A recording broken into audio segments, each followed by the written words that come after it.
Good morning. This is Tim Harris at the Harris Real Estate University, and this is the Friday Superstar Interview. So what is the Friday Superstar Interview? Every Friday, Julie and I provide free education to the real estate community, not just Harris Real Estate University students, but anyone and everyone that wants to attend. This is a live event, and if you'd like to attend future events, it starts every Friday morning at 9 a.m., 12 noon Pacific. Now, the Friday Superstar interviews are just that. They're interviews with top-producing realtors around the country, sometimes authors, sometimes other movers and shakers that, frankly, aren't even in the real estate industry, but I feel will have a great impact on your business and maybe even your personal life. So today's superstar is someone who's been associated with Harris Real Estate University for quite a while, and those of you who've been with us for a few years at least will know that I've interviewed Nick before. Nick is what I call a homegrown Harris Real Estate University success story because he has been in the real estate business for a long period of time and because, frankly, he's followed the pattern of so many others of you who basically maybe waited a little too long to jump on short sales, but, man, when he did, his business just absolutely positively exploded. And now Nick has become what we consider to be one of the nation's top-producing short sale agents. The nice thing about Nick, as he's going to share with you today, is he shares everything. He's going to tell you all of his numbers. He's going to tell you all the specific stuff. He doesn't puff things up. He's just going to give it to you straight between the eyes. So here's your opportunity to ask one of the nation's leading top-selling short sale agents all the questions that you want answered. This is a superstar interview, guys. For those of you who are new to Harris Real Estate University, this is in addition to your regularly scheduled Harris Real Estate University class or coaching program. So enter your questions into the webinar, and those will be the questions that I use when interviewing Nick. I do have an outline that he and I are going to follow during today's interview, but if for some reason you have any other question, which I'm sure you will, feel free to ask. So Nick Roshdieh, welcome to the call. Thanks, Tim. Glad to be here. So let them know where you sell real estate. Let them know basically all that good stuff, and feel free to give all your contact information for the sake of referrals and agents into your brokerage and all that. You know, let's do this as gratuitous as we can to start. Sure. Well, name of my company is eVantage Real Estate. We're based out of southern Orange County. We have agents all throughout Orange County, and I personally do short sales in Orange County as well as Los Angeles, Riverside, and some San Diego County neighborhoods. As you know, with short sales, it's a little bit of different kind of a real estate. So it's not like it has to be exactly in your backyard. So we've kind of expanded our market and gone out of the Orange County vicinity to other surrounding counties. So we can help more homeowners out there. So we're pretty much in all of Southern California, but focus mainly in the Orange County area. All right, so the questions are already pouring in. So let's kind of like roll this tape back now that they know where you sell real estate. Now, how do they get hold of you, by the way? I can be reached at area code 949-334-2913. That is my direct office line, and my email is nick@evantage.re.com. All right, so I'm going to say that again. It's Nick at eVantage, and it's E as in Edward, Vantage, VANTAGE.com, right? Did I say it right? RE.com, eVantageRE.com. eVantageRE.com. Okay, got it. All right, so anyone has any referrals, and Nick and I are going to talk a little bit about his real estate brokerage that he started a couple of years ago. We're going to talk about that as well. And so if you're around the Orange County area, you probably want to look Nick up if you're thinking about a new place to hang your license. So, Nick, let's talk about how long have you been in real estate? I've been in real estate since 2003.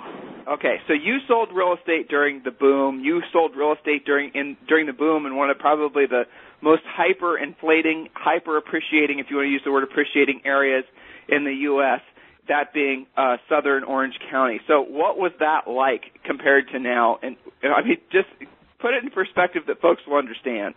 The market, when I stepped into the market, Tim, it was unbelievable. It was so hot. I would get a listing, and before I would even put the lockbox on the door, the house would get offers on it because we just put it in the multiple listing. So the market was definitely a complete different market than it was today. As a matter of fact, it was the exact opposite. It was climbing to the top as quickly as possible. And obviously because of that, the hype was out there that real estate was a great investment. So, it wasn't hard to do transactions. My first year into the business, I closed, I believe, around close to 50 transactions, being a complete rookie. And I, really wasn't that experienced. So, that market was obviously a good market. It was easy, and wasn't that challenging at all. In this market, however, in my opinion, I think it's the exact opposite of the other market. In every way. In every way. And right. And with your help, obviously, what I realized, back in late 2006, early 2007, was that, the money never leaves. It just kind of changes direction and goes to other spots within our industry. So, I jumped into the short sale space. And obviously now, fortunately, I'm able to do even more business than I ever did when the market was scorching hot back in 2004 and 2005. So, Nick was always a successful realtor, guys. Let's just be clear on that. He's never been, he's always been someone that's been, at least the top, I'm sure, 5%, if not 1%. You were with Keller Williams for a while, weren't you? About 3 years I was with KW, yes. Okay, got it. So, and you obviously rode the wave of the boom, and you, it's kind of interesting, I think, Nick, it's worth mentioning that back then you were certainly part of the boom in a lot of ways. You were living the high-flying lifestyle. You were, going to Vegas on the weekends and had a bunch of cars, right? I sure was. I was living it up and spent all the money I made. That's right. Well, that's what was popular then. That was trendy. Right. Yeah, now we say the frugility is the new black. In other words, basically people holding on to their money. It seems that is the permanent trend now, much to the, I'd say, consternation of most everyone else in the economy, the fact that people have so decisively turned their backs on that consumptive lifestyle. You deal with that every day, right? You deal with a lot of people that are basically still getting over their housing boom hangover and are now looking to downsize their lifestyles and maybe make it more affordable. That's something that you experience every day, right?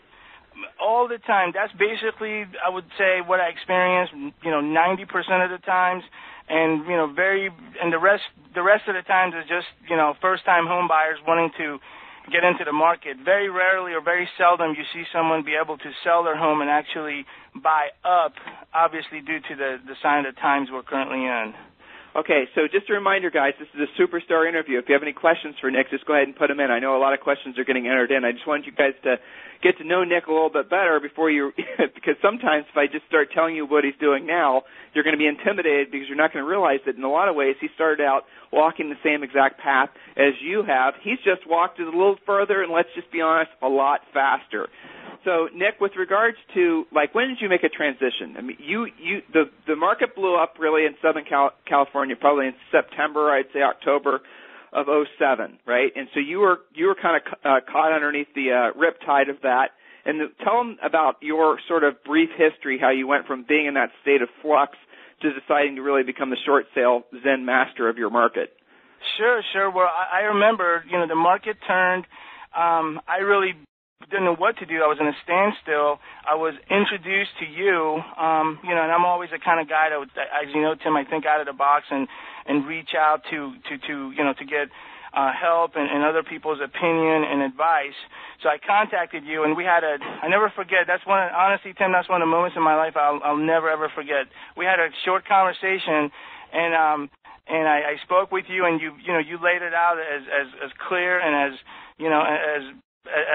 to the point as you possibly could. And you said, hey, market is shifting. This is what you got to do. This is where the market is going. And you laid it out for me. And I saw exactly what you meant, but I was kind of hesitant to obviously want to just sign up because I was so broke. I really didn't know if I could afford to make my car payment the following month. And you kind of challenged me, and you said, hey, if you really believe in yourself and you believe what I'm telling you, step up and sign up and let me help you. And fortunately, I'm one of those guys, as you know, I'll jump into the fire first. So I did, and it's been an absolute blessing for my family and I, and haven't looked back since, and I've kind of built on that ever since that conversation with you. Thank you for the compliment. And by the way, do you remember who introduced us? Aaron Simons from Chris Heller. That's right, Chris Heller, who I don't know if you know this, was fairly recently, probably about 90 days ago, is now the president of Keller Williams International. Did you know that? Yes, I did. Chris actually called and told me. Isn't that cool? It's very cool. I'm very happy for him. Yeah, I know. It's great. All right, so thank you for all of that. Now, what happened was, like a lot of agents, Nick was doing business the traditional way. The traditional way blew up. Then you migrated briefly and focusing on short sales, and then, REOs. And then I think you sort of embraced wholeheartedly the idea of having spokes in your business. In other words, multiple sources of income. Did I pretty much summarize it correctly? Absolutely, to the T. All right. So then what happened, because Nick had a lot of REOs, and then it was like midway through 2008, the REO business slowed down fairly dramatically, and the first of many sporadic moratoriums. He had sold off all of his inventory, and he was like, well, what the heck? I need to start figuring out a way so I don't have to deal with all these little Mickey Mouse market hiccups. And that's when he realized that short sales, at least in Orange County, were going to be an expanding and really exploding business opportunity. And oh my gosh, Nick, have they ever been? I know. It's unbelievable. Well, so tell them about, there's so many questions. They're going to ask all the questions about lead generation. So let's get that out of the way first. What are your best lead generators? Our best lead generators are number one is the web. We're all over the internet. That we get a good volume of leads off the web, and I would say just as equivalent to that really is just referrals. Because we've done so many transactions, and we make sure we do a good job for our clients. We really cater to them, Timmy, from the beginning till the end with regards to communications and getting the job done correctly for them and getting them off the hook with the banks, that they end up referring at least a couple people they know literally within the next 3-4 months to us to assist them as well. So referrals has been a good way, the web, and also, financial advisors, bankruptcy attorneys, usually those kind of professions, a lot of homeowners go to them sometimes first, and then they can refer, business to you as well. So those three kind of spokes have been our lifeline of business, so to say. All right, so let's just pretend it was you and me on the call, and there wasn't literally hundreds of people listening live and thousands listening into replay. And I were to ask you, Nick, if you could only do one thing to generate short sale listing leads, only one. Remember, there's nobody else listening. Okay, it's just a private phone call between, oh, by the way, you guys can call me Timmy, too, after you've been enrolled at Harris Real Estate University at least 4 or 5 years. That's an honor only given to people that have been coaching clients for a long time. All right, so with regards to that one thing, what would it be? If you could only do one thing, what would it be? Well, to get off the ground, to completely get off the ground, gosh, Tim, I guess I would say the web. That the web is a good source, but again, referrals is probably right now our hottest source because, example, this week I've received five referrals this week alone, 3 of them actually yesterday that I got to get back to literally this morning. So it really shifts from referrals to the web, but referrals is really the big way because it's a warm lead. They're ready for you. They already know about you. The trust factor is there. The experience level is there. It's the best way to get business, to work with people that need your professional help. Here's the thing that's interesting to me about what you just said. First of all, I 100% agree with you, and especially in most of the major markets across the country because so many people are upside down in their homes. I don't know the statistics cold in Orange County, but I know in Vegas it's something like 70 or 80% of all the homeowners are upside down. I'd venture guess in Orange County it's got to be 50%, really. I'm only guessing, but I bet you that's pretty close. So the fact is there's an abundance of leads. And yet agents constantly will say to us the number one reason, I'm not listing more houses because I don't know how to generate more leads. But the reality of it is you're surrounded with leads if you'd simply ask. So you said referrals. What are you specifically doing to get business out of referrals? I know some of them just show up in your voicemail. I know that. But what else are you proactively doing to get people to refer business to you? Well, what I usually do is as we update our current client that are, in escrow with us, I always mention to them every time, when I speak to them or anybody in my staff, we always let them know, hey, this is the update on your home. This is our progress with regards to your first and second lien holder. And, we've come to know that usually everyone in current state of economy knows at least another 5 people that are in similar circumstances. So if you know of someone that we can also professionally assist, please let them know and give us their contact information so that way we can reach out and assist them as well. So that way, they can be in the same space you are with regards to your property. So that, that's the first thing we do is engage the client while we are in that space with them with regards to doing their short sales, and we follow up with them usually for about, the first 3 months. Once a month, we give them a call after the transaction is closed just to follow up, just to kind of jog in their memory, and that always helps to, get referrals from them because, just because they like the job you did and they know you and they're pleased doesn't mean they're going to refer you. You got to train your client so they're out there looking for business for you. And believe me, they do that because they want to kind of give back to you because they certainly appreciate you helping them out of a potential scenario. So guys, I'm just going to throw this out there because I just glanced at the question. There was a half dozen people asking a lead generation question. I'm going to bottom line it for everyone on this call. You guys make it way too hard on yourselves. And the reason you make it way too hard on yourselves is you think you need some sort of like tricky, Zen master Jedi mind trick to get short sale listing leads. And the fact is you don't. They're everywhere. You're surrounded by them. Your neighbors. You're the person who cuts your hair.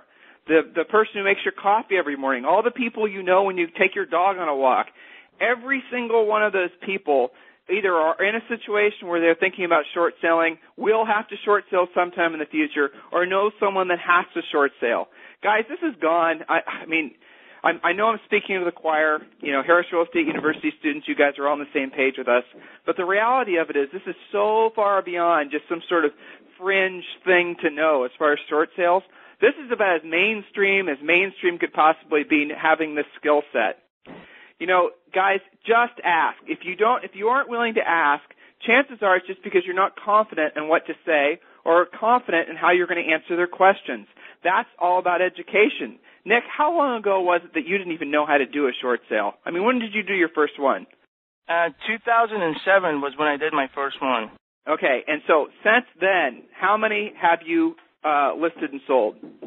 I would say upwards of past 300 sold, closed transactions. Right. So here's the question that I know I'm going to get. I'm not even going to look at the webinar. What is your percent of lists to sells? In other words, you list them, and this is funny. I asked you this question yesterday. Please try to remember how you answered it because it was such a great answer. But of the houses that you list as short sale, how many actually close? 95%, 9.5 out of 10 is our ratio that we close. Well, what you said yesterday, which I thought was a really good answer, you said, are you talking about on the first contract or the subsequent contract? You said basically close for the first buyer or, basically eventually close. I mean, that was a great answer because that's the truth. Yeah, go ahead. Yeah, because, a lot of times, nature of the short sales, because they do take, some time to close. Then when you ask that question, what I asked was that, did you mean with the first buyer that wrote the offer or just close overall? Because, a lot of times, as you know, about half the times the first buyer ends up not buying the house because it may take 3 to 5 months, and then they end up going with another property that they wrote an offer on 3 months before they wrote an offer on your listing. So, but yeah, overall our ratio is 95% successful close. All right, so let's have a fun conversation. I want you to tell a really great story, which I think will motivate. I know it'll motivate a lot of people on the call. It's the story about the house you sold that was like $6 million. That basically, you know what I'm talking about? You sold it to the James Cameron people. Oh, that was the house. Well, let me get you started, though, because the beginning part of it, which I'm sure you'll admit, is actually, I think, one of the most interesting parts. That you had a buyer call you, right? That wanted to, okay, now tell it from there. That's the great part. Okay, I had a call that came in, and, I treat everybody the same. I don't care if it's a $100,000 property that somebody's calling on or it's a seller or a $10 million property. Give them the same service because that's just my come from and my belief. I had a call that came in. It was a buyer, and they said, "Hey, I'm giving you a call, blah blah blah. Thinking about picking up a short sale property." Well, I asked her, I said, okay, well, how can I help you? You know what? First question I ask, as you know, Tim, you've trained me, have you wrote an offer on anything that you liked, or have you seen any properties that you would consider writing an offer on? So I get right to the point. And she said yes. And she named this neighborhood in Laguna Niguel. She said Crystal Cay, and which is about $180,000 to $230,000 condominium development. Nice development, but that's what the value is. So she said, we're looking in this area, but she really said Crystal Cove. I heard Crystal Cay. And I said, okay. Then I spoke to her for about probably half an hour on the phone and kind of educated her. She said, she had an agent, but the agent didn't want to show her short sales, and she saw a couple of short sales she likes. So I said, okay, that's the neighborhood. I said, do you have the address of the properties that you like? She goes, oh, yeah, let me give them to you. So she gave me the addresses, and I started writing down the addresses, and I immediately realized that the addresses she was telling me was for a neighborhood called Crystal Cove, and as you know, in Newport Coast, which is one of the most prominent neighborhoods in Southern California, ocean, by the water, and Newport Beach. So when I heard that, obviously my radar went up, and as she was telling me this, I was pulling up these properties in the multiple listing. I realized they're all from $4 to $6 million properties. So, the irony of the story is, because I treat everybody the same, I kept her engaged in a conversation. It wasn't a $180,000 property. It ended up being a $4.5 million property. I had her in the car that weekend, which the call had come in on Wednesday, showed her 3 properties. The following weekend showed her 3 more, got her an escrow, closed escrow within about 45 days, and ended up listing and selling their house for about $1 million and sold their house in 3 days. So there was almost a $5.5 million transaction, that one phone call that came in. So $150,000 in commissions just for basically doing good lead follow-up. Yes. But wait, the story gets even better. So they invite you to a housewarming party. Did that ever happen, by the way? Yes, it did. A housewarming party. I attended it. And what you helped me was, bring a professional photographer. And that way, when you're at the housewarming party, you take pictures with everyone, and the photographer, has photos of everybody. You have a book, have everybody sign in the book, get everybody's, contact information, their name, number, email, and address. And then, obviously, you send them a hard copy of the photo at the party, and in addition to email and a bunch of photos. So that way I added probably about another 60 good clients to our database that all met me and are familiar with me, and I've actually sold 2 more houses to 2 of those clients that I met in that party since then. Here's the idea, guys. He was got invited, and these people that were holding this party had worked on Avatar, the James Cameron movie. Remember, he works basically in a suburb of L.A., and so he wanted to figure out a really nice closing gift. And he was going through the usual litany of closing gifts that realtors give. Then he found out about this housewarming party. They invited him to it, and I suggested that he hired a professional photographer. The professional photographer goes around, takes everyone's pictures, and then Nick obviously gathers everyone's information. I hope you guys are following me here. Their emails, their names, the rest of it. That way he can send them pictures of their attending this housewarming party. And I'm sure in some of them, not all of them, there's smiling Nick there standing beside all of his new friends who are going to have to buy or sell homes, right? Absolutely. Okay. And so he had all these great professionally taken pictures with all these people that were friends at this great social event with children running everywhere and the ocean view in the background. I mean, and those pictures are the types that don't get thrown out. So go ahead, Julie. Well, I cannot let this coaching moment slide. Okay. So here's what I'm thinking from a coach's perspective. Honestly, how many of you guys out there would have either blown off that lead, that ad call, sign call, incoming buyer lead in the first place, if not when you found out it was about or what you believed to be, quote, only a $180,000 lead? And I bring that up because I talked to several agents yesterday who were themselves relocating into the Orange County area and San Diego area, one of them, and they themselves were blown off because they were, quote, only spending $700,000. So, especially high-end agents or agents who live in previously high-end areas, look at the incredible amount of business, Nick, that you were able to create from that one lead follow-up call. I love that story. So back to you guys. I couldn't let it slide. Well, he has obviously, having listed and sold 300-ish short sales, he obviously has a lot of stories like that. But guys, the real bottom line here is his number one lead generator is really, Nick, it's not just centers of influence and past clients, but it's actually following up with them when you get a lead. It's actually calling them in the first place, right? Absolutely. I usually always call them, within the first 15 to 20 minutes when a call comes in. So that's, that way the thought is still warm in their mind, and that way when they hear from me, they're ready to go. So let's get in deep on this whole short sale thing. So you obviously get droves and droves of short sale leads. A lot of questions about internet marketing. Is that something that's your foray or Vince's? That's mainly my partner Vince's. He heads our, as you know, we're really, we're the number one company in Orange County on the web. So he heads that and just make sure that, we have great placement on the web in addition to great information that, that homeowners read and obviously educate and then contact us for. Okay, so guys, that's internet marketing isn't really Nick's thing. He has somebody else that does it. But I'll tell you right now, if you're in Orange County and you're looking for someone to do a short sale for you, and you use Google or really any of the search engines, they've basically made it. And one of the biggest advantages that they had, and one of the reasons that their internet marketing is so effective, is because they started back in 2007.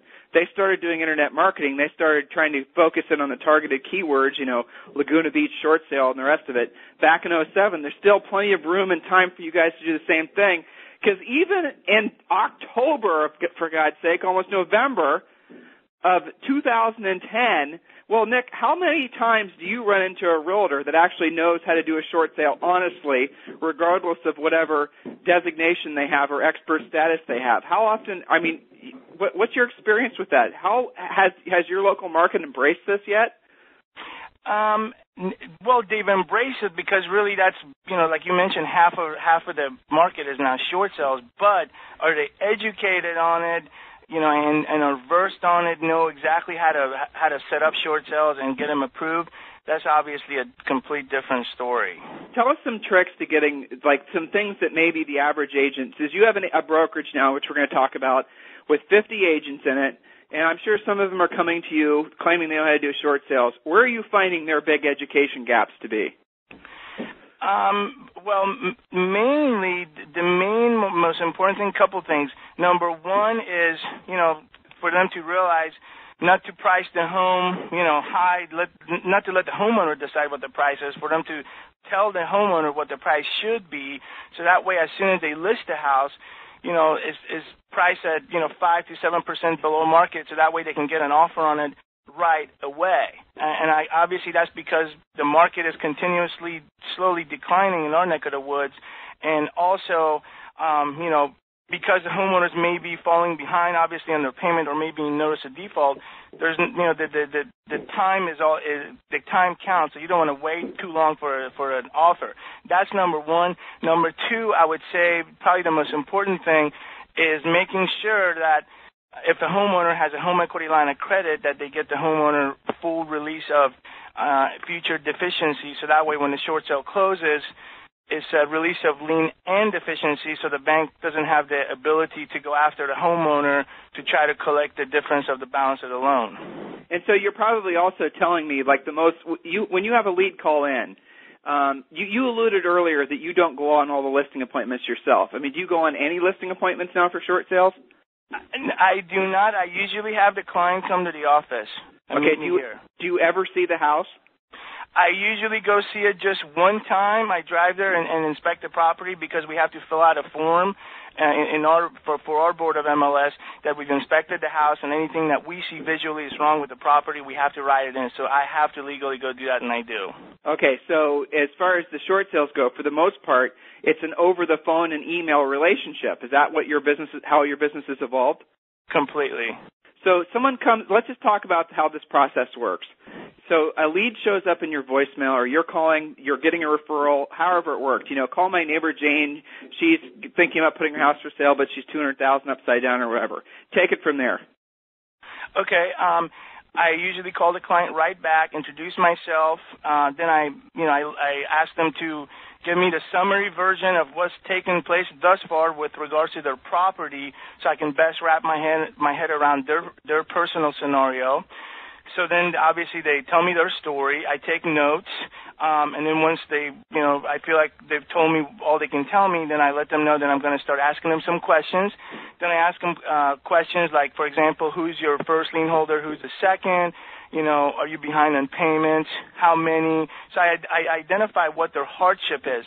So I sort of, not only kind of get their story out from them, but also qualify them to make sure, in fact, in my professional opinion, it is a homeowner that we can professionally assist. Because I do talk to some homeowners, obviously, that just want to sell their house because the values have gone down, but they can still afford to pay for it, and it's just a preference they want to do, and they have good financial means. And obviously, that's a homeowner we can't help, so we turn down that kind of a business, so to say, because it's not really a short sale.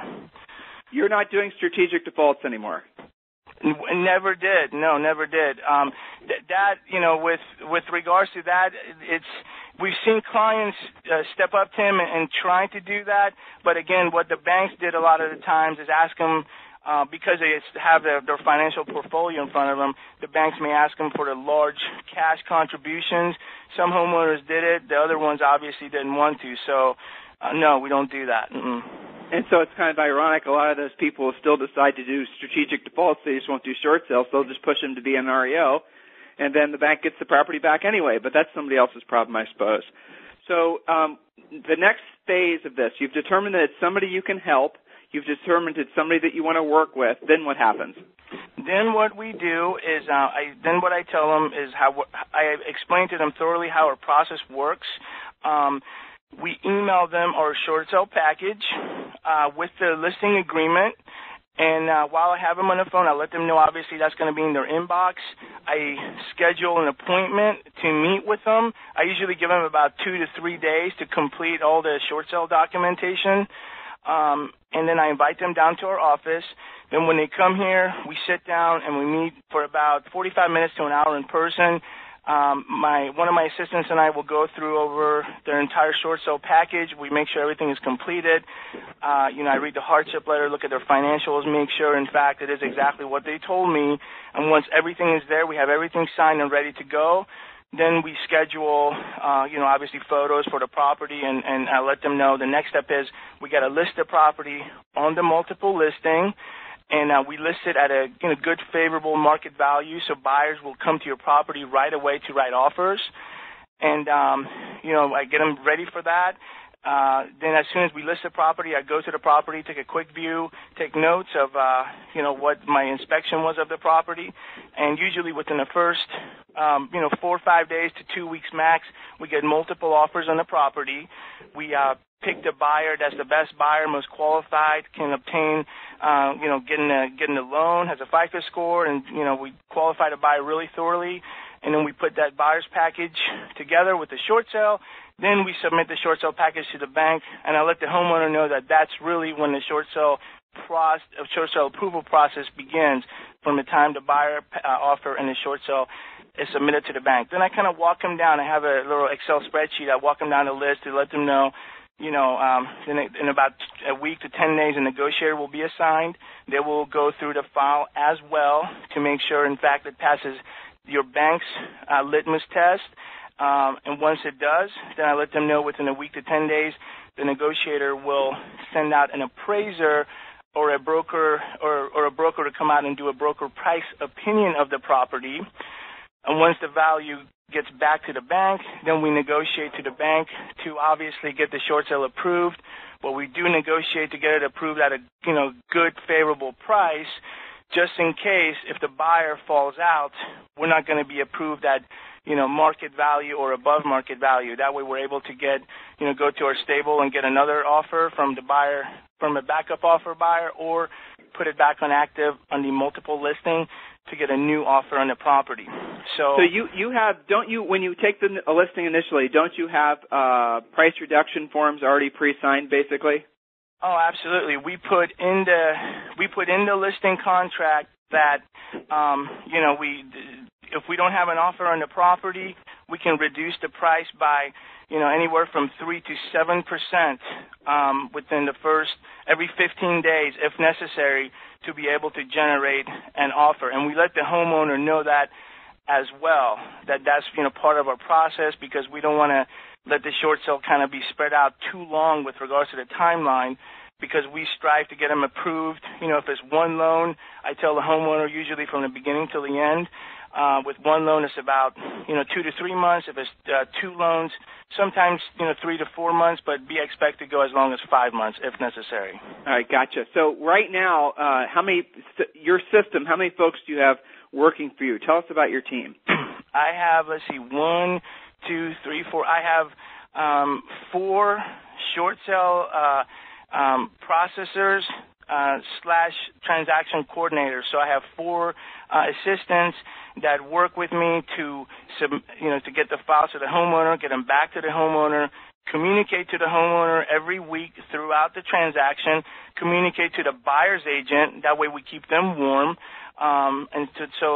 so that way they can let the buyer know where we are in regards to our progress, negotiate with the bank, and obviously see the whole transaction through. So my philosophy is I would rather have more help than less help. That way we can give a really high level of service to everybody, to the buyer's agent out there, to the bank that we work with, to the homeowners.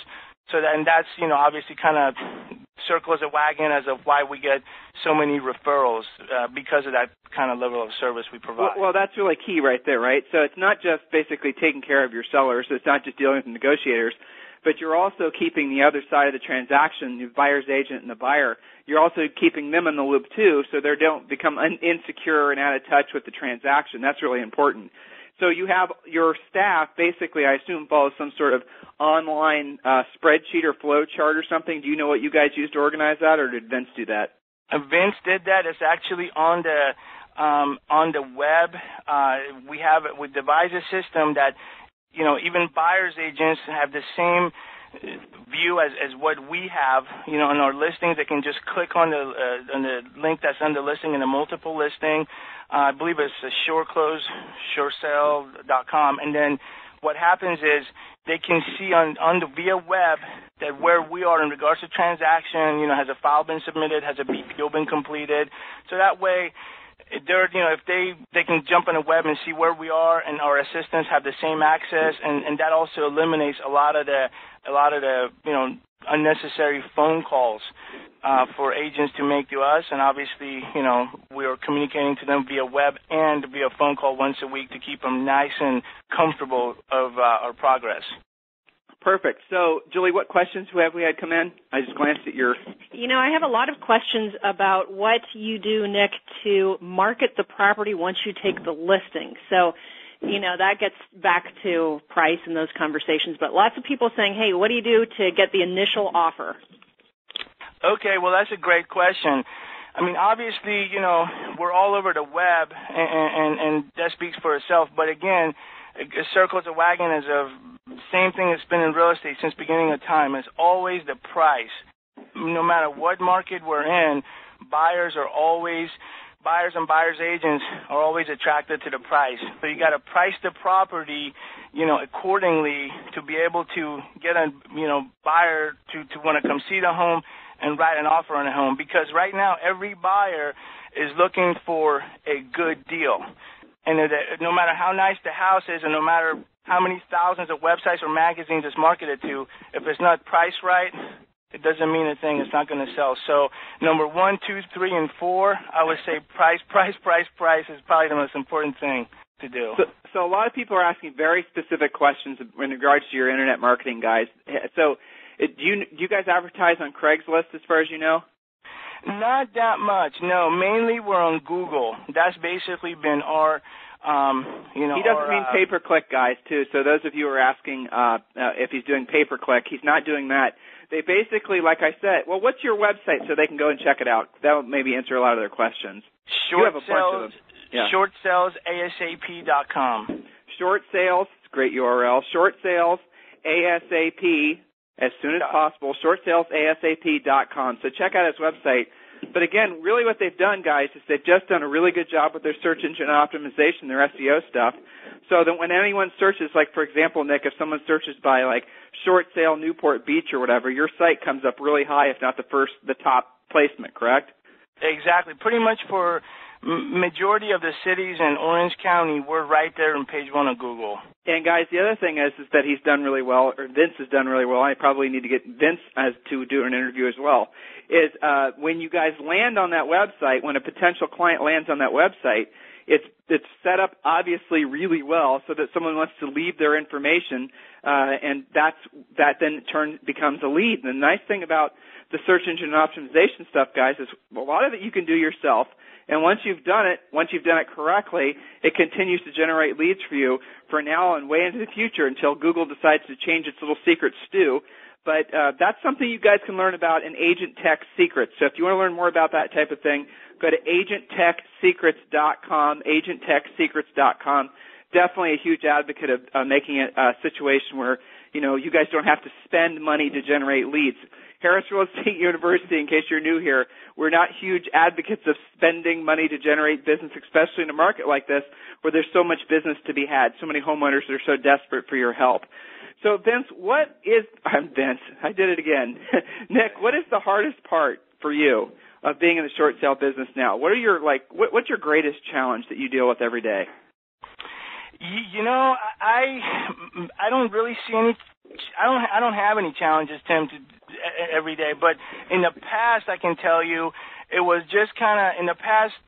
Sometimes I would get dragged down emotionally because I do meet a lot of nice people that are unfortunately, caught up in the times we're in, and I would meet a lot of nice, elderly couple that maybe the husband had a stroke or a heart attack, and just a lot of negative emotions flying out there. Complete opposite of the past market where everybody was happy that they just made $200,000 in 6 months selling their new house, but now it's the exact opposite. Everybody's losing their house and or there's always a big sad story behind it. So I would say mainly for me, but in the past was I would emotionally sometimes get sucked into it, but then I immediately realized, and that's just because I care, I'm a nice person, but I immediately realized I can't be the best me for my clients, if I'm sucked into that negative emotion, and also for me, my business, and my family. So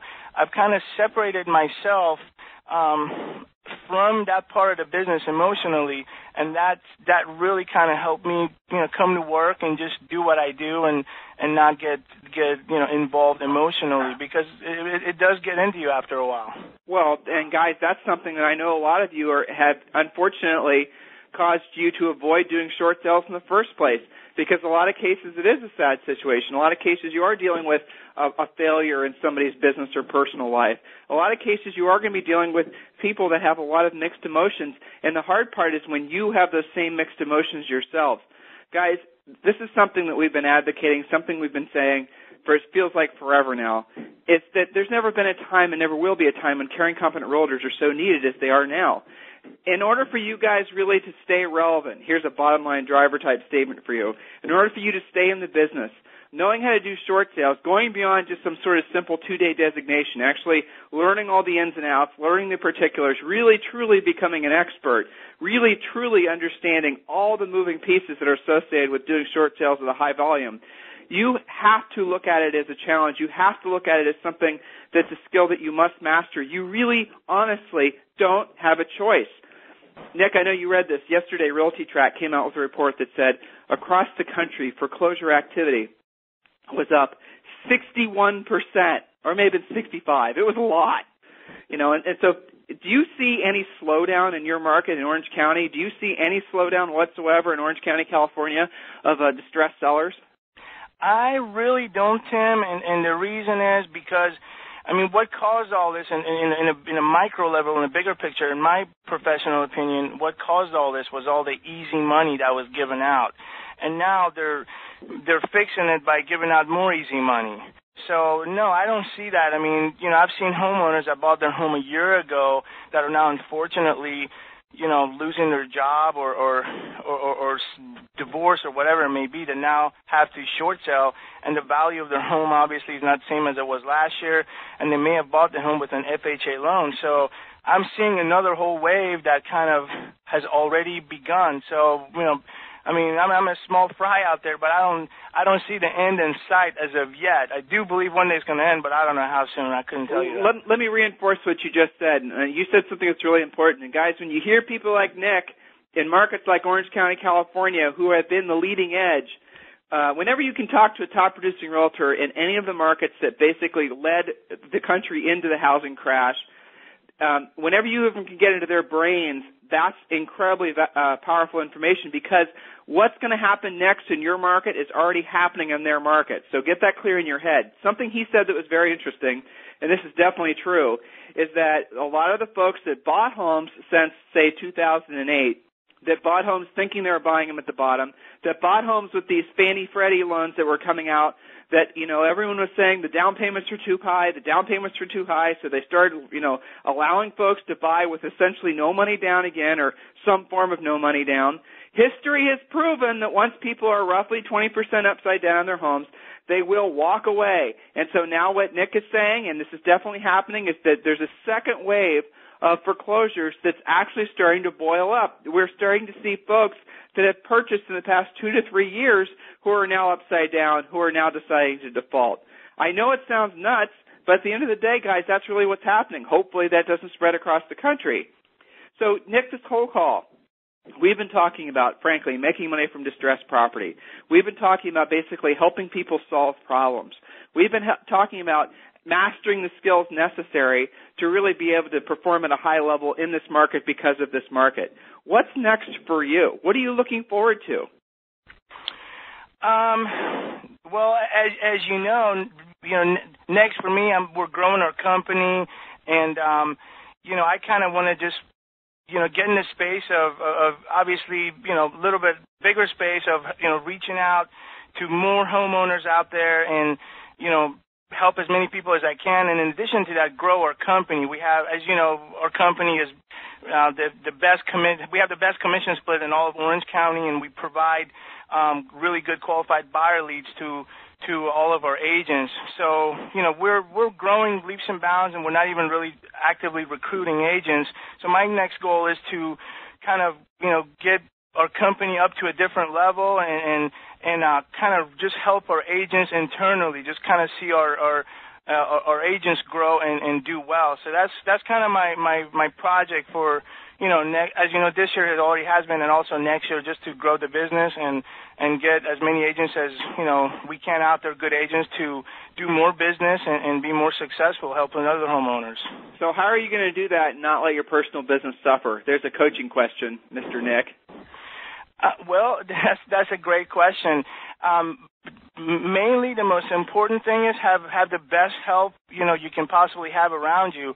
As you know, I've always been a big believer in delegation, but, to the right people. So I've surrounded myself with what I believe that's the best, best team in the company. And I'm able to help, as many homeowners as I can. But also, in addition to that, we brought people over here to help us, recruit more agents. But at the same time, what the bottom line is, it comes to answer your question really, Timmy, is it comes to time management. My time management, I have it down pat. As busy as I am, I don't feel like I'm that busy. I can help more homeowners and help more real estate agents because I have everything down, in time blocks. So, my days, I never feel like I'm scrambled like I did 5 years ago when I was doing a third of the volume of the business. Well, I want to talk about your time blocking in a second, because really that's, I think, probably one of your greatest secrets is managing your time. So before I do that, your real estate brokerage itself is kind of a novel concept, certainly in the Orange County area. So why don't you briefly describe what your value proposition is for realtors? Sure. Well, real simple. As you know, there's a lot of great companies out there. What my partner Vince and I talked about and had a vision of was a real estate company that was almost like a boutique company that really catered to the agents, not so much the company, because, as we all know, it's not about the company, it's about the agents. And him and I were always with bigger companies, paying a big, split of our commission. So we started eVantage Real Estate, and it's really simple. We have 3 commission splits. Deals under $150,000, the agents pay us $198, which includes E&O insurance. Deals under $250 is $398, includes E&O insurance, and deals over $250, even up to $10-20 million, they only pay us $598, includes E&O insurance. Now, in addition to that, we provide these really good internet web leads to our agents. Only one agent gets the lead, and we have them on a 60-40 split. We give them 60, and we only take 40. And that's been our model to, have agents come in here, do their own business, and pay, basically be on a 100% commission split almost on their own business, and we'll give them more business to do that they would have never had otherwise. But in addition to that, mainly, Vince has, with regards to technology and the internet, his knowledge is very vast, and he's able to help a lot of agents in that regards.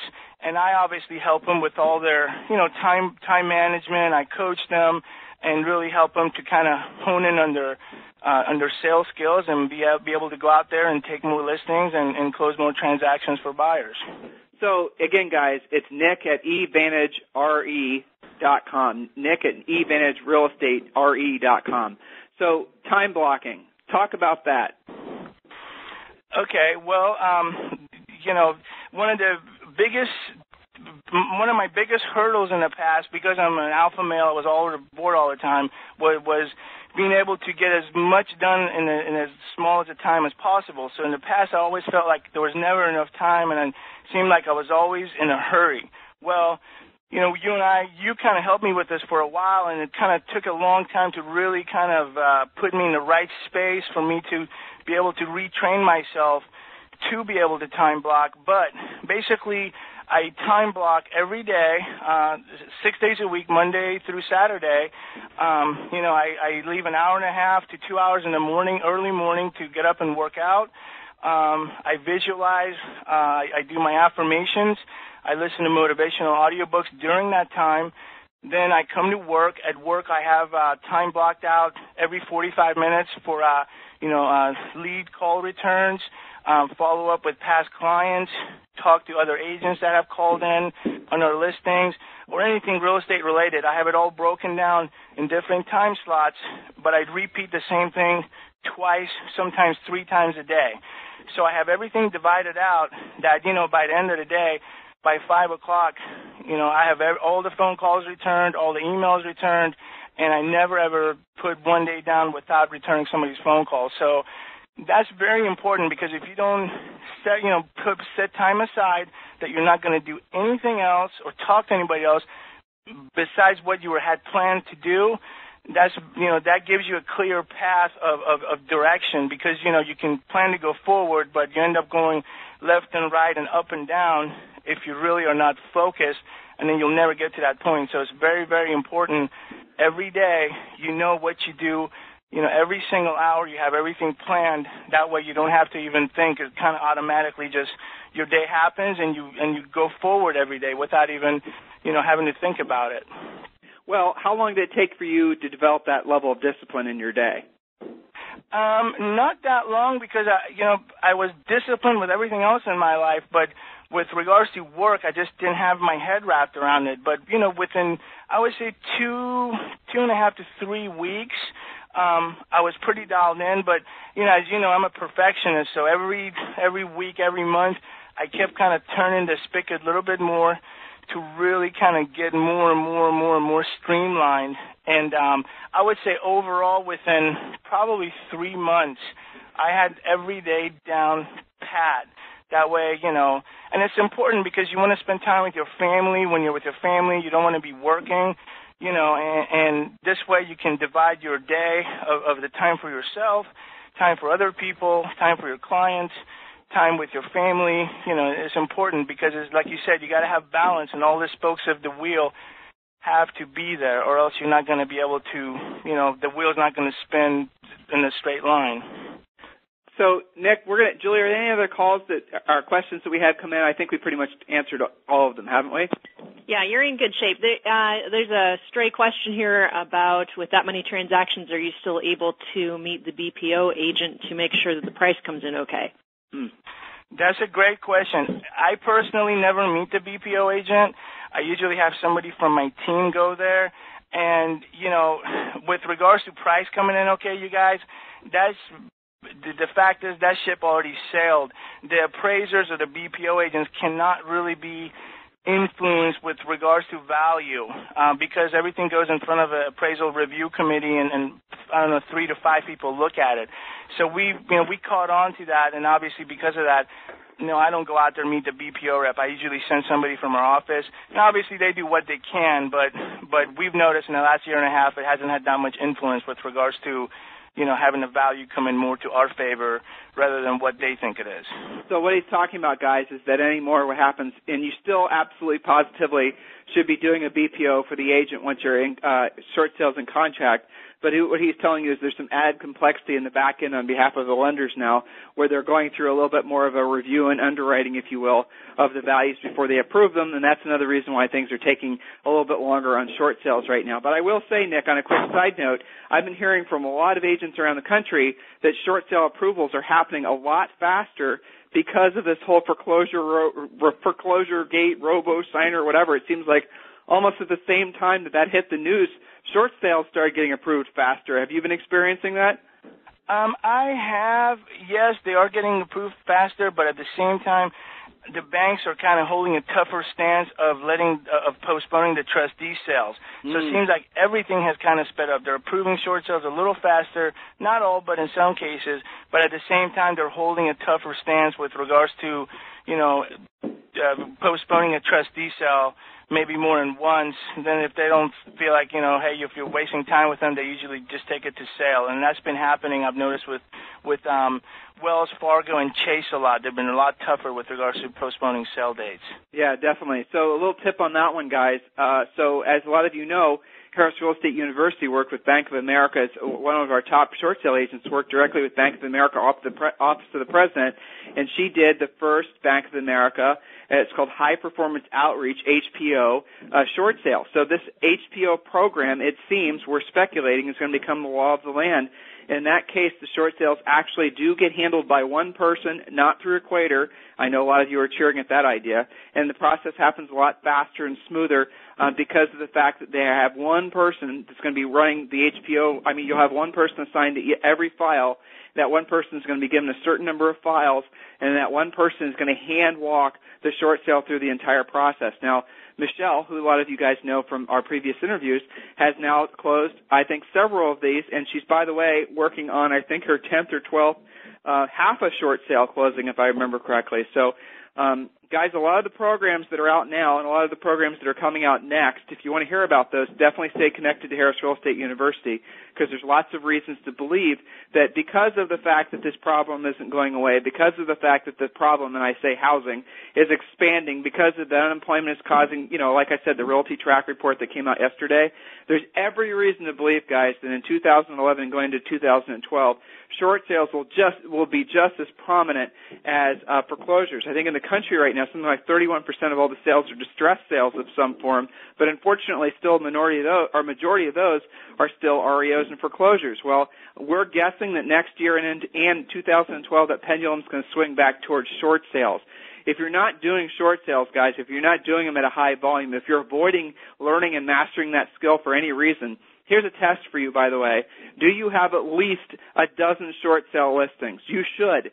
Do you have at least 3 or 4 short sales in contract? Until you get to that point, guys, until you've closed probably 10 of these, you're just getting started. You have a lot to learn, and you should be excited about that. So, Nick, listen, I've absolutely loved the past few years of being associated with you and being part of your turnaround and being part of your huge success, even if it's only a tiny, tiny, tiny part.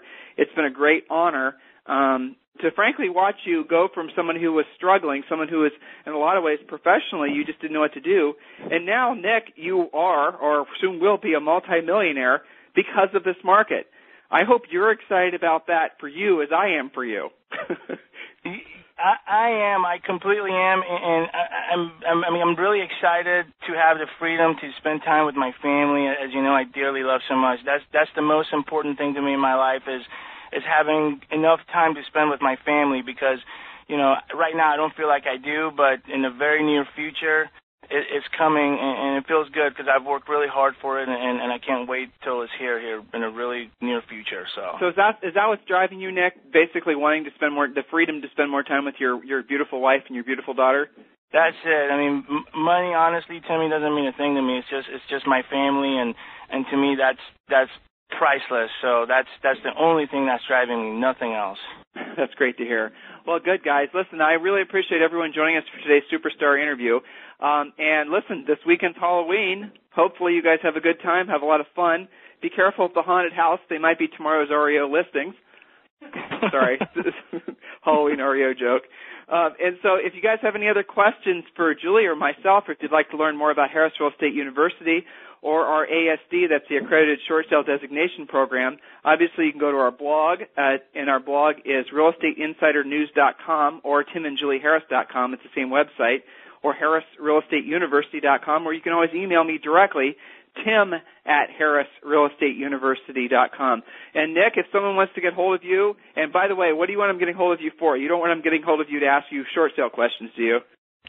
No, real estate agents in Southern California, you know, get a hold of me to ask more questions about our company and obviously, you know, our organization here, and obviously get a hold of me if you have any referrals in my neck of the woods in the Orange County area. And the email address again, one last time?